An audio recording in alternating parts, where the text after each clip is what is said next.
Kita sampai ada orang teman-temanku putus asa, kita tuh dikerjain demit kayaknya. Kita tuh dikerjain hantu deh kayaknya. Terus ini gimana caranya biar ini selesai gitu. Dia cerita, kalau pas waktu itu pas lagi hujan deras, itu tiba-tiba satu gunung tuh diketuk Gong, yang tadi gamelan itu. gamelan. Tung tung tung tung. Itu 4 orang itu beda tempat, tapi kesurupan semua mas. Kita bingung mau gimana. Yaudah kita satu-satu aja. Satu-satu. Alhamdulillahnya ada 2 orang yang satu kos. Dalam satu kos kan. Di situ udah. Nah waktu itu lagi ada yang nyembun gitu. Tiba-tiba si sosok ini ngomong. Kalian udah apa ya? Kayak kalian udah melanggar aturan di sana. Ini efeknya ini. Pikiranku yang awalnya itu adalah efek dari kemarin. Itu terbantahkan mas langsung karena yang kesurupan itu bukan yang ikut makrab.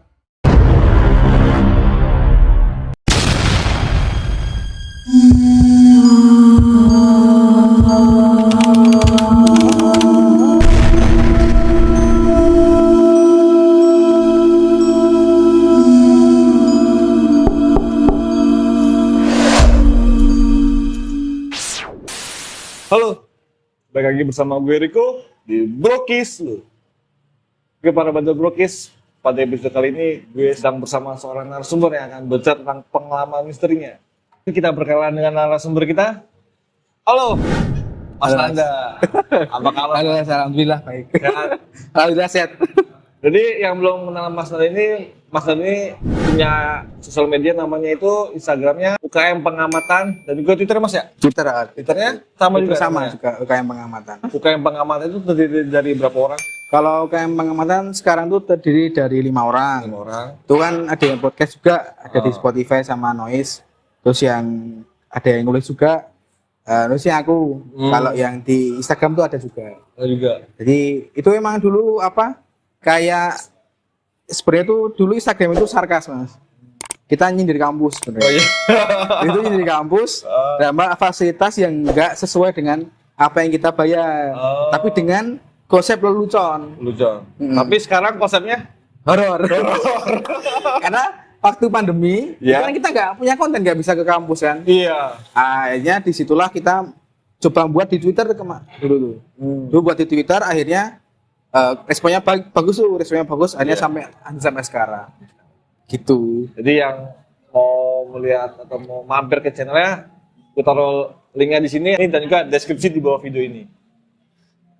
Lanjut, kita masuk ke ceritanya di Brokis, obrolan kisah misteri.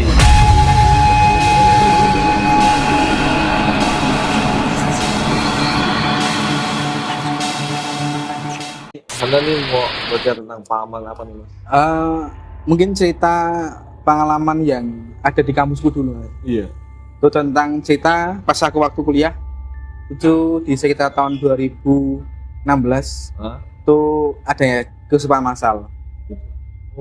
Di kesurupan massal yang membuat sampai 4 angkatan tuh nyatu buat menyelesaikan permasalahan itu. Serem juga, 4 angkatan turun tangan. Iya, 4 angkatan turun tangan. Sampai waktu itu kita buat namanya tim TRC, tim reaksi cepat. Harus cepat. Jadi di setiap sudut yang orang-orang yang kesurupan ini, Iya.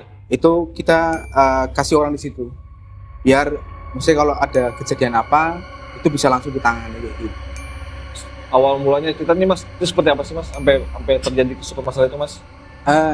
Jadi awalnya kalau ke flashback dulu ya mas, flashback dulu. Waktu itu aku jadi panitia. Iya. Panitia dan yang di makrab itu adalah adik tingkatku, 1 tahun di bawah persis. Iya. Nah, aku panitia bagian humas. Nah, waktu itu aku tuh baru aja juga makrab. Jadi makrabku tuh telat sebenarnya. Cuma di bulan apa aku lupa, pokoknya selang 2 bulan akhirnya aku menjadi panitia.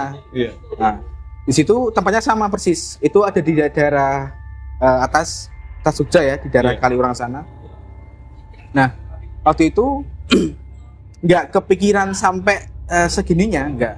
Karena aku juga baru aja di sana. Jadi nggak pernah berpikiran sampai yang dengan kesurupan massal dan segala macam, nggak pernah. Nah waktu itu awal cerita tuh pas aku lagi survei mas, survei di tempatnya. Kan tempatnya tuh ada lapangan besar buat outbound aja. Jadi ada lapangan besar 2. Terus di setiap lapangan tuh ada pendopo. Pendoponya tuh kalau nggak salah 1, 2, 3. Nah, terus di samping sini di paling belakang itu ada kamar mandi yang berderet. Iya. Berderet letter L gitu. Terus ada satu tempat itu punya warga, itu joglo warga. Itu yang ada gamelan dan segala macam lah. Oh, tempat alas ini. Nah, tempat ini ya. Nah, kita survei tuh waktu itu seminggu sebelum acara.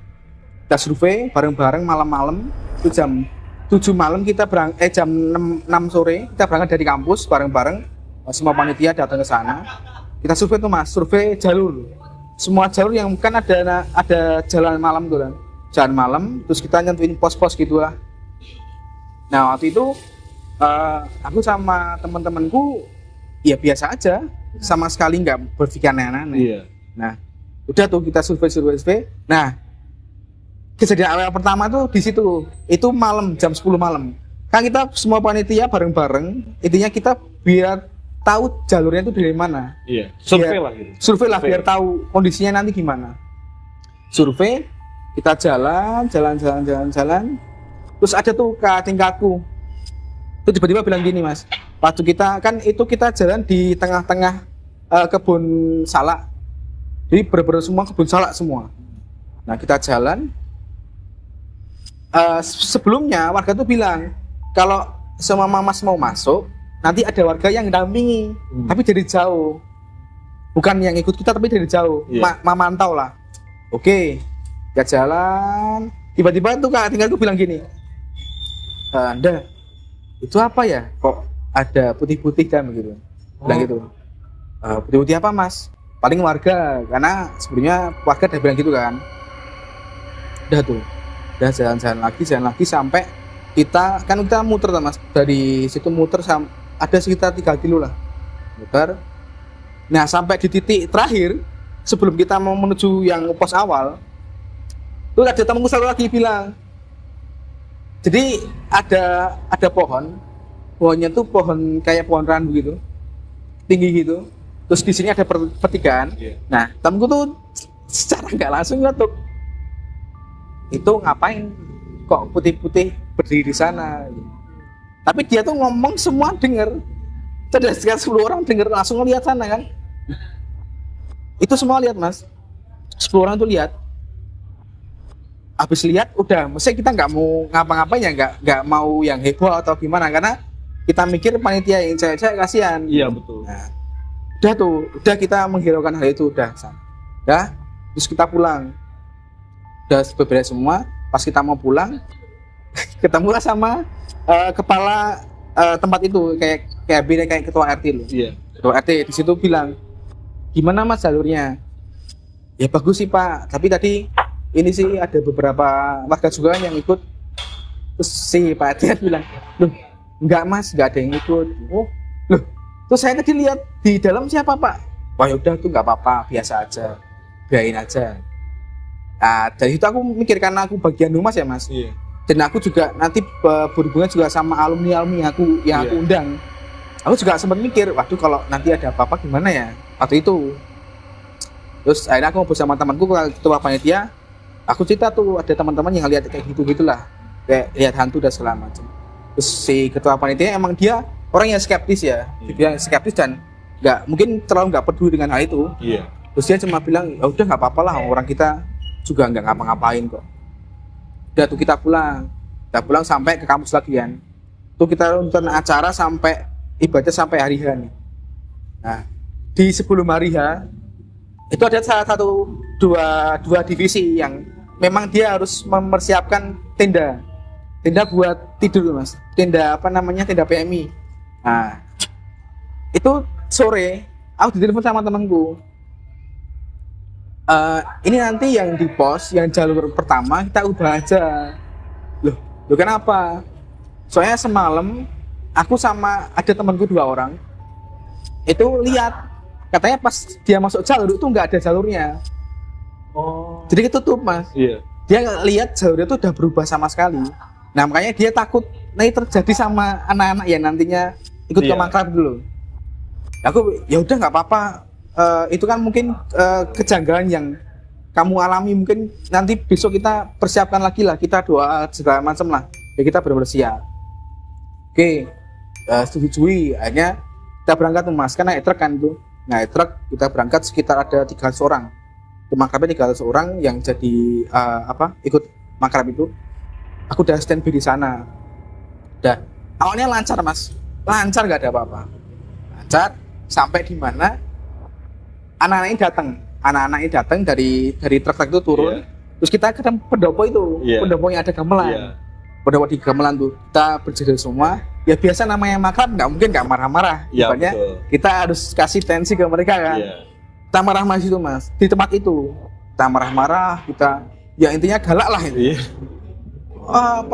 Akhirnya kita buat satu di mana kita buat gimmick sebenarnya. Ada yang satu bawa rokok yang nantinya bisa buat bahan untuk mereka dimarahi kayak gitulah. Itu sampai teriak yang mungkin bisa dibilang nggak sopan santun lah itu. Udah selesai sampai ada yang push up dan segala macam. Kita nggak mikir tempat itu tuh gimana sebenarnya, karena yang ada gamelan dan segala macam gitu. Udah itu sore, terus semua dikumpulin jadi satu tuh di pendopo, salah satu pendopo ada lapangan besar gitu. Terus ada turunan, banyak pohon di sekitar itu, ya pohon. Berjajar semua. Kita briefing tuh panitia, briefing gini. Itu ya Mas, itu aku ingat banget. Siang tuh panas banget, siang panas sampai sore itu panas. Tiba-tiba jam 7 malam itu hujan deras. Bener-bener deras itu kita nggak nyangka sama sekali. Hujan deras, kita panik dong panitia, karena tenda yang buat anak-anak kita belum buat parit dan segala macam. Karena kita mikir nggak mungkin hujan pada saat itu. Akhirnya udah kita ini dulu aja, anak-anak disuruh masuk ke pendopo, kita nyiapin buat anak-anak buat tidur nanti. Kita tuh hujan-hujanan kita buat parit segala macam, udah buat parit gini-gini. Udah nih mau gimana? Kita mau nunggu apa gimana? Udah kita nunggu dulu aja, sejam 2 jam lah. Udah, kita nunggu sejam 2 jam, itu hujan nggak berhenti sama sekali Mas. Masih sampai kita 2 jam nunggu, masih deras. Bahkan ada beberapa tempat yang udah genang air. Bahkan itu tenda itu nggak selamat Mas. Itu sampai dievakuasi, barang-barang anak-anak itu dievakuasi, kita pindahkan ke pendopo. Karena takutnya nanti baju mereka yang basah dan segala macam. Udah, waktu itu salah satu temanku ngomong, ini kalau kita lanjut, ini jalurnya gimana yang di dalam? Takutnya kita banjir atau gimana lah Mas. Di situ mikirnya kayak gitu. Nah, akhirnya kita putuskan ini aja kita keliling lagi, kita cek jalur. Benar Mas, jalur itu air udah segini. Air. Jadi jalan rawa. Jadi rawa. Udah segini air. Temanku kan pakai HT kan. Ini jalannya udah nggak bisa dilewati karena udah segini airnya. Aku nggak percaya Mas, awalnya nggak percaya karena bagian humas kan aku tanggung jawab juga. Ya udah, ini aja aku tak cek ke sana lah. Aku pas mau cek ke sana, aku baru percaya ketika teman-teman datang dari arah dalam. Jadi emang mereka bukan basah lagi Mas, udah banyak lumpur, udah banyak lumpur dan segala macam. Udah wah, ini beneran nih kayak gini nih. Aduh, ini gimana? Nah, posisi itu aku sama ketua panitia bilang, kita kan undang alumni. Kalau alumni sampai ke sini terus nggak ngapa-ngapain, kita yang kena nih. Iya, betul. Nah, itu posisi bingung aku Mas, bener bingung. Ini gimana ya baiknya? Apa kita bilang nggak jadi aja ya apa gimana? Nah, waktu itu masih kita diskusi itu, tiba-tiba udah datang Mas. Alumni udah datang, kita bingung, ini gimana ya caranya ini buat ngalihinnya dulu. Sampai kita bingung dan aku sampai ngomong sama si ketua panitianya. Namanya ketua panitia kan AB namanya. AB. Ini kalau kayak gini nggak mungkin kita lewatin jalur ini. Apa kita ini aja ganti aja lewat jalan biasa? Iya betul. Udah lagi baiknya kayak gimana lah. Udah kita buat jalur ulang tuh, jalur orang. Jadi jalur yang awalnya kan lewat kebun mas, Kebun tadi yang tadi, kebun banjir tadi, terus dibuat ke arah jalan raya. Di jalan raya gitu sampai ada lapangan voli, terus di belakang tuh yang pertigaannya ada si putih-putih awal tadi. Iya, pohon itu. Itu di situ sama di depan rumah si pendopo yang ada gamelan itu. Iya. Nah, udah gitu aja. Kan awalnya kita kira anak-anak itu masih kuat mas.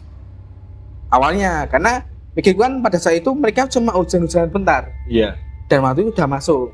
Tapi emang itu udaranya dingin banget karena hujan dari jam 7 sampai jam 10. Oh, lama juga mas hujannya. Iya, lama. Itu jam 10 dan acara berlanjut sampai dari jam setengah 11. Itu inget banget aku. Setengah 11 dilanjutkan acara. Udah, setengah 11 dilanjutin acaranya. Kita briefing semua. Ya pokoknya kita selesaiin aja cepat. Biar ibaratnya kita juga gak enak sama yang udah ikut. Karena ya kan juga kesini mungkin mau ketemu alumni juga. Mau dapat ilmu lah ibaratnya kayak gitu. Muter semua. Akhirnya pokoknya nggak sampai berapa kelompok ya. Pokoknya 7 kelompok apa berapa itu. Itu hujan terus lagi. Itu jam berapa tuh mas? Jam sekitar 12 lah. Oh, berarti jeda dari jam 10 sampai jam setengah 12, jam setengah doang. Iya, sekitar setengah 1 jam memang itu berhenti. Iya. Setelah itu hujan terus lagi. Ya udah, panitia udah basah semua, udah nggak bisa apa-apa. Beberapa teman-teman yang jadi ikut nangkrak itu juga udah basah. Nah dari situlah mas, itu banyak sakit, cewek, pingsan, dan segala macam. Itu sampai mobil lewat itu, wah, pokoknya chaos lah itu. Itu kita ada sampai banget sampai motor itu bolak-balik bawa orang pingsan. Nah orang pingsan itu kita bawa ke tempat ada base camp kita. Jadi di situ dimasukin di situ kan, terus ditidurin lah gitu. Nah posisi itu kan udah banyak yang kayak gitu. Aku udah bilang, dan kita udahin aja, udah nggak usah. Iya. Jangan, kasihan yang ini masih satu lagi. Nah ternyata pas ini satu kelompok terakhir ini yang baru dapat 1 pos, karena harusnya kan ada 3 pos, tapi baru ada 1 pos yang dapat dia. Nah itu nggak dapat semua mas, nggak dapat semua pos karena pada saat mereka berjalan udah mulai itu kita udah dikabarin sama di HT itu. Aku inget banget kesurupan tuh mas. Ternyata langsung ada seniorku yang emang dia bisa ya, datang ke rumah itu. Dan itu posisinya, itu kalau nggak salah ya mas, itu yang kesurupan ada 6 orang, cewek 5, satu cowok nggak salah. Di situ ada warga juga, yang nanganin gitu. Nah, aku juga belum tahu gimana kondisinya di situ. Tapi kalau cerita dari teman-teman sama cerita dari masnya yang itu, ada 1 orang cewek, itu dia sampai ngamuk. Sampai ibaratnya nantang si temanku, si kakak kelasku ini. Oh yang bisa juga. Yang bisa itu. Kamu nggak usah megang aku, karena ibaratnya ini kalian udah ganggu. Iya betul. Udah ganggu. Nah udah ganggu, dia lari ke dapur, ambil pisau, sampai mau ditusuk itu udah kontak pisau. Nah dari situlah awalnya si masnya itu bilang ke panitia, udah kita cukupin aja daripada nanti banyak yang banyak yang ini lagi, yang udah sambat lagi lah. Udah tuh mas, kita udah kita masuk aja semua, udah masuk semua. Ini ada 1 seniorku alumni, itu dia tuh punya kemampuan tapi di situ dia nggak mau bantu. Oh nutup diri lah. Nutup diri. Aku tahu kenapa, karena pada saat waktu itu lagi chaos-chaosnya, itu dia tuh tiba-tiba datang ke aku mas. Datang terus bisik-bisik, aku pulang dulu ya, karena habis ini rame lagi nih. Wow, cuma ini. Udah tahu duluan dia. Wah, maksudmu apa bang? Ya udah aku pulang dulu aja, aku udah capek. Iya. Ya udah pulang aja lah. Udah semua udah pulang. Nah, di situ ternyata tambah terus mas yang sakit. Mulai yang sakit atau yang sakit ya? Yang sakit tambah, ya semua tambah dan itu udah kita nggak bisa ngontrol lagi sampai itu ya mas. Kita nganter orang sakit itu sampai jam 5 subuh baru selesai. sampai ada yang di puskesmas, di rumah sakit dan segala macam. Udah tuh. Nah, itu kan kejadian yang gimana sih makrab ini. Iya. Nah, ternyata setelah beberapa hari di situ, tuh ternyata temanku cerita, Mas, panitia yang menjaga pendopo-pendopo itu. Kan ada yang jaga pendopo barang-barang nih. Iya. Nah, mereka cerita, ternyata pada saat anak-anak itu muter, itu banyak kejadian aneh. Oh, jadi di luar acara nih. Di luar acara. Di luar acara nih. Di luar acara tuh ada banyak yang ngerasain hal aneh. Dan temanku 2 orang yang jaga pendopo yang ada itunya, yang ada gamelan itu kan. Iya. Dia cerita, kalau pas waktu itu pas lagi hujan deras, itu tiba-tiba satu gunung tuh diketuk Gong yang tadi gamelan itu. gamelan. Tung tung tung tung. Nah, temanku karena takut, apa nih gitu. Ya udah. Dia langsung ngecek si gamelannya itu, dicek emang nggak ada orang sama sekali, nggak mungkin ada orang juga. Iya. Nah, terus temanku satu lagi yang ada di pendopo yang di daerah paling tepatnya base camp anak-anak, itu bilang kalau dia tuh sempat disamperin sama orang, tapi dia tuh nggak tahu itu siapa orangnya sampai sekarang. Sampai sekarang tuh nggak tahu itu siapa orangnya. Udah tuh, katanya dia disamperin, terus cuma bilang gini, kalau secara bahasa Indonesia bilang gini, hati-hati Mas, kalian udah melanggar tata krama. Nah, tata krama itu nggak tahu apa pada saat waktu itu kan. Udah tuh Mas, udah selesai, ini aja udah selesai, kita pulang dengan banyak yang sakit dan segala macam yang kesurupan gitu.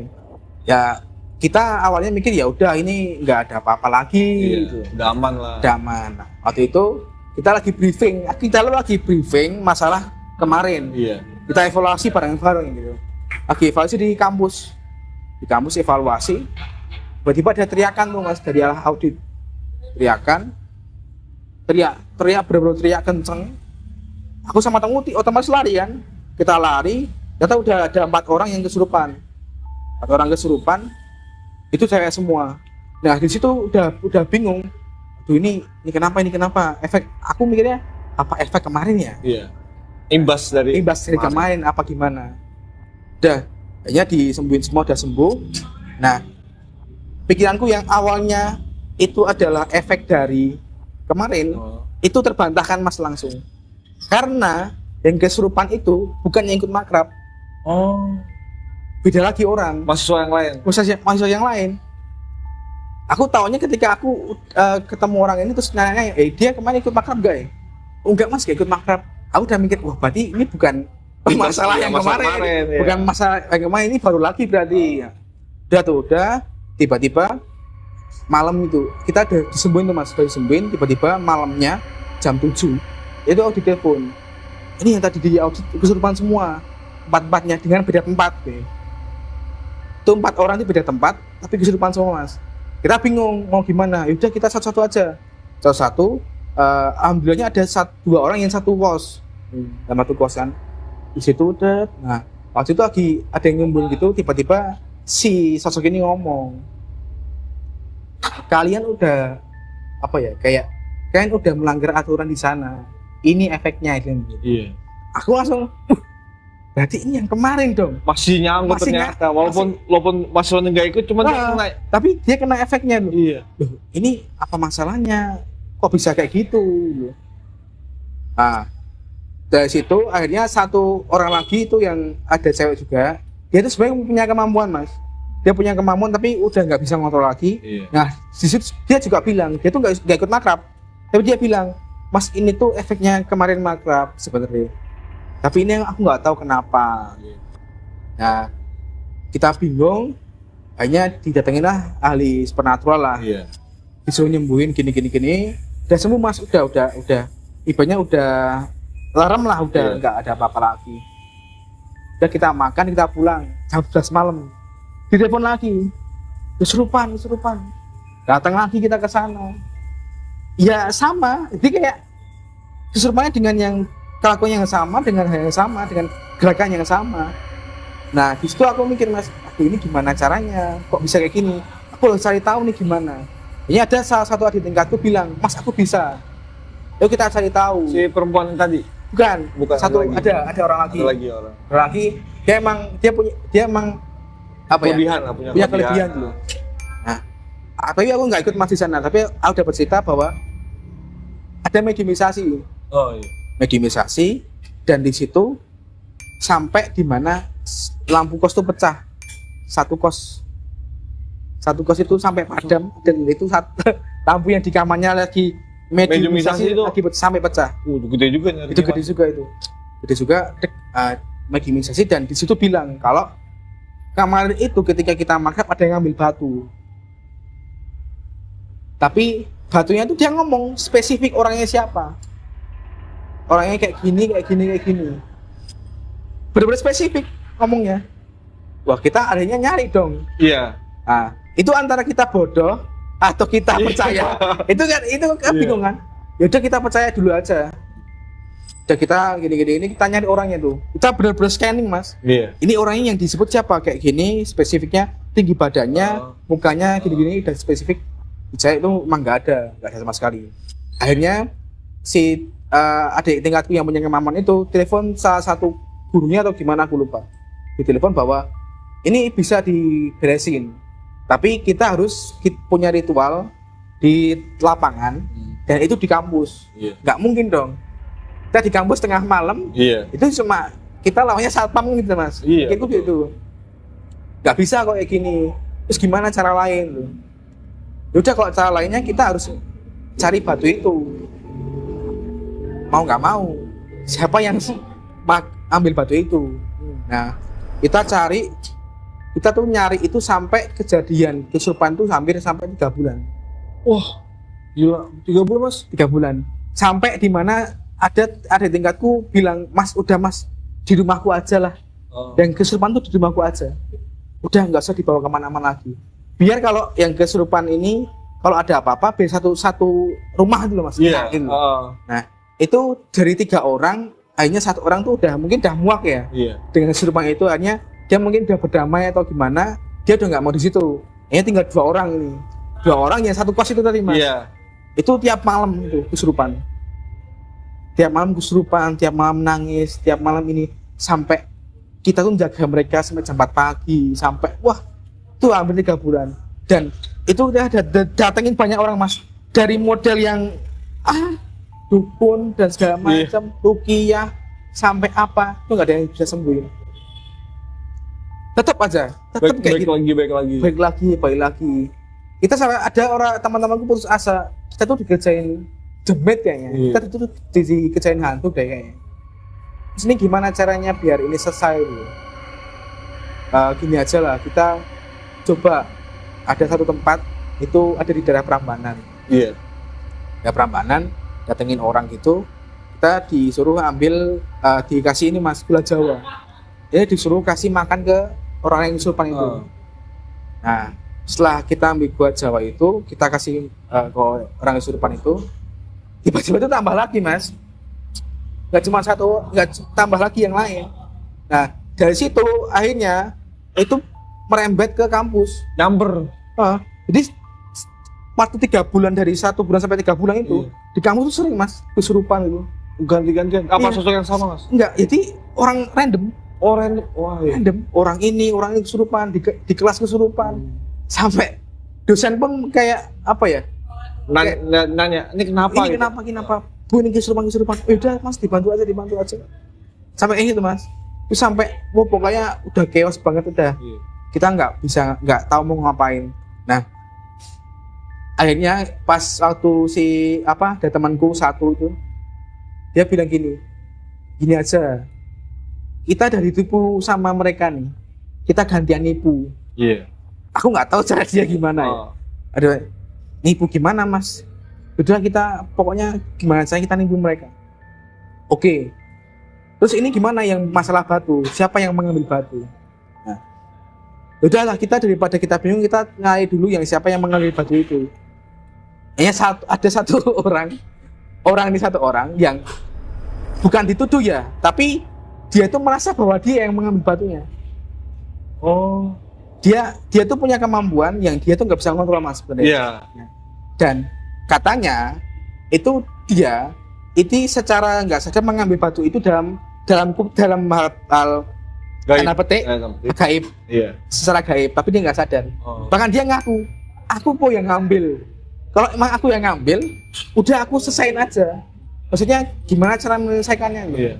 Sampai kayak gitu, karena udah muak mas. Nah, terus si orang ini udah mengaku ya. Terus kita konsultasi, ada satu orang juga yang dia punya kemampuan spiritual juga. Dia bilang gini, ya kalau kita mau ngambil batunya gimana, orang batunya nggak ada apa-apa, dan kita juga nggak tahu sebenarnya batu yang mereka inginkan itu seperti apa. Udah akhirnya waktu itu ingat banget aku siang-siang itu ada satu cewek itu kesurupan mas, kesurupan, dan itu udah lemes banget, udah pucet, udah nggak kayak manusia lah. Itu sampai dibopong, digotong itu sampai kita 4 orang tuh nggak kuat sama sekali. Nah, di situ si sosok yang merasuki itu bilang, kalau batunya sampai 3 hari besok nggak ketemu, ini anak aku bawa. Udah di ultimatum. Udah di ultimatum. Kita bingung. Waduh, ini kok malah merembet kemana-mana. Kita udah nggak bisa ngapain. Nah, terus seniorku bilang gini, udah itu yang ambil batu solusinya aja, ngobrol berdua sama si sosok yang masuk ini kan. Mediumisasi lah gitu. Iya, mediumisasi itu. Tapi ternyata si sosok ini nggak bilang kalau si dia, maksudnya cara nggak langsung dia menolak bahwa bukan ini orangnya. Bukan ini orangnya. Nah, akhirnya pas dari situ si cewek ini malah kesurupan terus mas. Setiap malam tuh, selama 2 hari itu, 2 hari kesurupan sampai udah nggak bisa ngontrol dirinya sendiri. Ibaratnya lagi makan nih, lagi makan masuk. Lagi makan masuk. Nah, ke 3 hari terakhir tiba-tiba si temanku nih yang bilang tadi kita harus nipu mereka. Mediumisasi mas, dan yang aku kasih batu. Pokoknya tapi selesai. Itu kan. Jadi kita, ya ini apa ya, sebuah problem solving yang menurutku receh. Di temanku ambil batu dari taman, sembarangan batu. Dah, ini aku kasih batu, tapi kamu pulang. Beneran pulang mas. Beneran pulang, si sosok itu bener-bener makasih, dan udah gak ada, udah habis itu udah selesai masalahnya. Udah ada support masalah ini. Itu udah gak ada sama sekali. Itu receh banget, cuma ambil batu taman, dikasih itu, ini batunya. Pulang. Nah, kan itu mikirku, kok receh banget sih. Kita 3 bulan kayak gitu cuma di gara-gara itu batu. Nah, akhirnya aku sama temenku inisiatif mas, datang ke sana, ke tempat itu. Tapi kita nggak bertemu sama orang-orang yang mengurus taman itu, enggak. Kita datangnya ke orang lain, biar kita tahu iseknya sebenarnya. Kita datang ngomong, Pak, ini saya dari ini. Kemarin yang makrab itu, terus ada Gus Pamasa. Oh, saya tahu mas itu mas. Terus bapaknya langsung bilang, itu gimana si bapaknya, si yang pengurusnya, bilang apa dia? Gak bilang apa-apa pak, cuma diam aja. Ya gitu mas dia tuh. Aku langsung, ini maksudnya apa? Kok sampai bilang kayak gitu? Nah, ini terus temanku secara gamblang bilang, gimana maksudnya? Sebenarnya kejadian kayak gitu tuh sering mas, sering banget. Tapi masnya aja yang nggak dikasih tahu. Nah, terus aku tanya, terus pak, kan aku ceritain sama mas 3 bulan itu kan, ada yang batu dan segala macam, ambil batu itu. Batunya itu kalau nggak salah merah delima nggak salah. Tuh merah delima, dibilang itu seret, dah. Terus aku bilang ke bapaknya langsung bilang, yuk saya temuin satu orang yang dia suruh di sini. Datang ke sana, ngobrol. Ternyata waktu itu bapaknya udah tahu mas. Bapaknya itu tahu siapa aja yang kesurupan, sampai si namanya. Namanya itu aku sampai kaget. Anjir, gak usah tahu ya. Dia tahu namanya ini, berapa orang, dan yang terakhir itu siapa, dan si yang pembawa, yang minta batu itu siapa, dia tahu. Sampai temanku yang ngasih batu ke orang yang kesurupan terakhir itu dia tahu. Dia tahu. Nah, aku nanya, itu aku bilang gini, Pak kok bisa ya? Cuma kayak gitu doang itu selesai. Sebenarnya itu enggak mas, Iya. enggak selesai. Itu enggak selesai, masih ada lagi sebenarnya.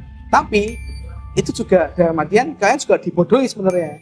Bapaknya bilang gitu, itu dibodohi sama si demi-deminya itu. Sebenarnya itu bukan kalian yang ngambil. Loh, kok bukan saya pak? Bukan kalian yang ngambil itu sebenarnya. Itu siapa pak? Di situ dia cerita mas. Ternyata ketika kita lagi makrab itu lagi ada ritual di hari yang sama. Makanya bapak bilang, kamu pasti kemarin dari jam 7 sampai jam 12 malam itu hujan terus. Tapi jam 1 kan udah nggak hujan kan? Iya pak, bener. Jadi ternyata ada ritual di situ dari jam 7 itu sampai jam 12 malam. Dan si bapak tuh ngerti ada yang orang ritual mengambil batu itu. Tapi sebenarnya bukan kita, tapi kita kena imbasnya mas. Karena apa? Karena kita nggak sopan di sana. Nggak sopannya apa? Yang pertama tadi apa? Kayak ini apa namanya? Ya kita marah-marah di depan pondok itu. Terus ada juga beberapa temanku yang ya tau lah mas anak-anak kuliah kan, misalnya dalam hal sopan santun mungkin kurang dan segala macam. Itu dari situlah ada anggapan bahwa oh ini yang merusuh sebenarnya bukan orang lain, tapi kita yang kena imbas. Di balik itu ternyata ada seseorang yang mengambil batu dengan cara ritual. Itu penyebabnya dan kita yang kena imbasnya. Nah dari situ aku udah ya udah ini udah selesai nih, udah mikirnya udah selesai. Nah pokoknya berjalan sekitar 2 bulan kalau nggak salah ya, 2 bulan 2 orang yang aku bilang satu kos itu sembuh dengan sendirinya mas. Satu orang sembuh ketika dia ketemu sama orang tuanya, ketemu sama orang tuanya sampai nangis sampai kamu kenapa nanda segala macam. Aku lihat dengan mata kepalaku sendiri. Dan yang satu itu sembuhnya setahun kemudian. Lebih lama lagi yang ini mas? Iya lebih lama. Dia sembuh kan, dia dulu nggak ikut makrab nih mas, tapi dia sembuhnya ketika dia ikut makrab kedua. Tahun berikutnya. Tahun berikutnya dia ikut makrab tapi di beda tempat. Dia ikut makrab akhirnya kesurupan lagi. Nah di situ ternyata pas di situ sih ada orang bilang kalau sebenarnya kamu pemicunya adalah yang di kampus itu. Tapi ini adalah penyelesaiannya di sini. Itu disuruh saya dalam itu disuruh buang, terus dikasih air kencing bayi, terus dibuntel pakai pembalut, terus kita disuruh buang ke sungai. Aku yang buang itu mas, aku yang buang. Sudah dia nggak pernah sama sekali lagi melihat hal yang aneh-aneh. Udah nggak kesurupan juga? Langsung ini juga. Dan setelah itu udah nggak kejadian kayak gitu ya. Jadi ini mas, jadi was-wasnya sampai kita ada namanya divisi metafisika untuk menghindari hal-hal itu. Karena itu benar-benar trauma. Kita trauma dengan itu. Terus sampai wah itu gila sih. Itu kita udah bawa kemana-mana sampai kita bawa ke satu padepokan. Itu benar mas. Kita bawa ke padepokan itu dimandiin kembang dan segala macam. Itu sih. Wah itu benar ya. Terus mau ada beberapa pertanyaan nih mas ya. Yang waktu ritual itu nih. Yang ritual itu mahasiswa kampus atau orang lain sih mas sebenarnya mas? Yang itu tuh orang luar. Orang luar. Tapi deket situ juga. Gitu. Deket situ juga. Dan emang dia mengambil batu, yang memang cara dia mengambil batu itu di tempat yang sama dengan kita mas. Itu ceritanya. Berarti nih kalau dipikir nih hujan itulah gimana lagi kayak ada pertempuran aja menarik itu ya? Iya, ada pertempuran dan hujan. Nah itu tadi dia lagi sedang narik batu pusaka itu, dan kita tuh lagi ada acara juga. Iya, gitu. Jadi ibaratnya kita kena imbasnya dan itu sampai ada beberapa orang yang trauma itu ada.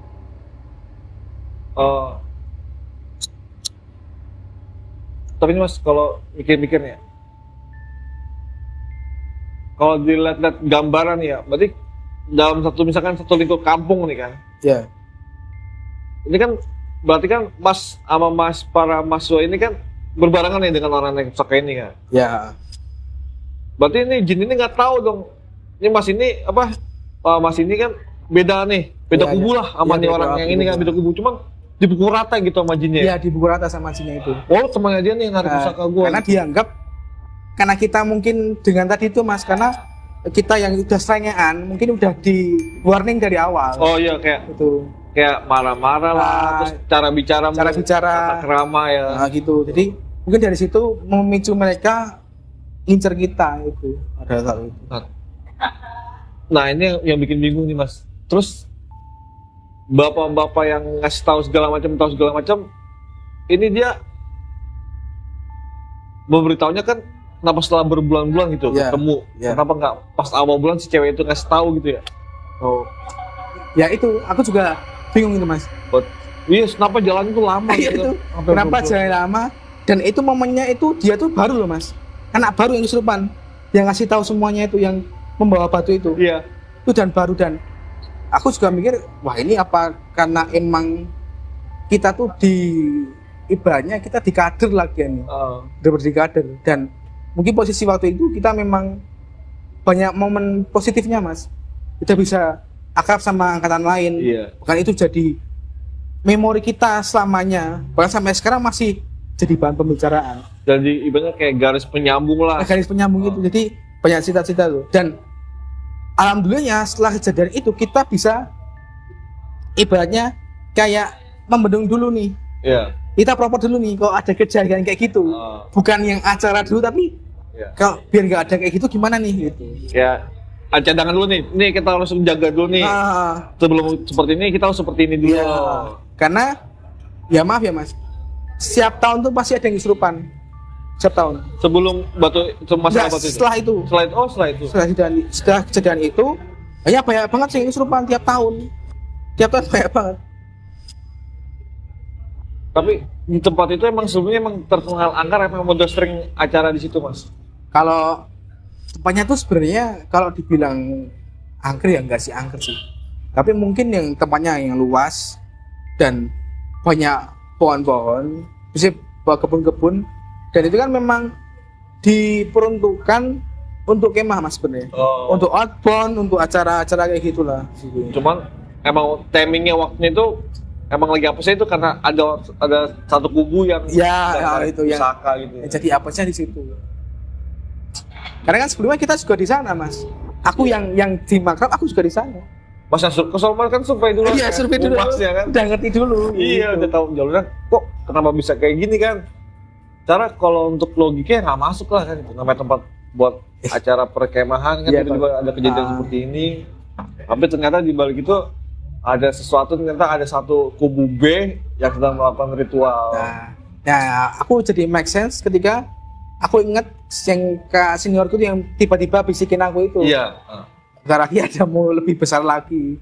Itu baru ini. Nah, terus ketemu dia lagi setelah itu selesai, Mas ngobrol sama dia atau? Dia udah hilang Mas.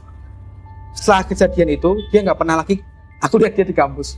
Tapi itu alumni apa mahasiswa? Masih mahasiswa sekarang. Maksudnya dulu masih mahasiswa. Tapi dia selalu menghindar. Nggak tahu kenapa ya. Mungkin semua pilihannya. Tapi ya aku nggak bisa menyalahkan dia. Dan aku juga, dia bahkan udah ngasih tahu aku sebelumnya. Iya. Tapi ya gimana lagi, namanya kita kayak gitu kan, kita juga nggak tahu. Iya. Lagi pula kan acara itu kan bukan Mas doang kan sebagai yang megang kendali kan, situ banyak kan. Iya, banyak. Ada ketuanya segala macam, sesi inilah.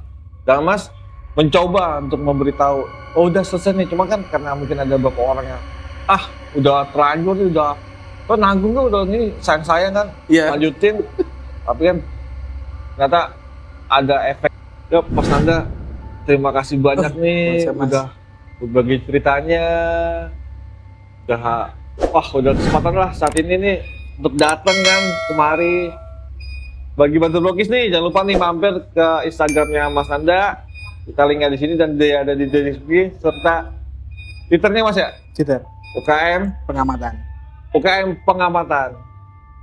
Terima kasih juga buat Aveta Hotel sudah mempersilahkan kita untuk podcast di tempat ini di Cafe Kala Jumpa. Akhir kata, gue Riko, Nanda, see you.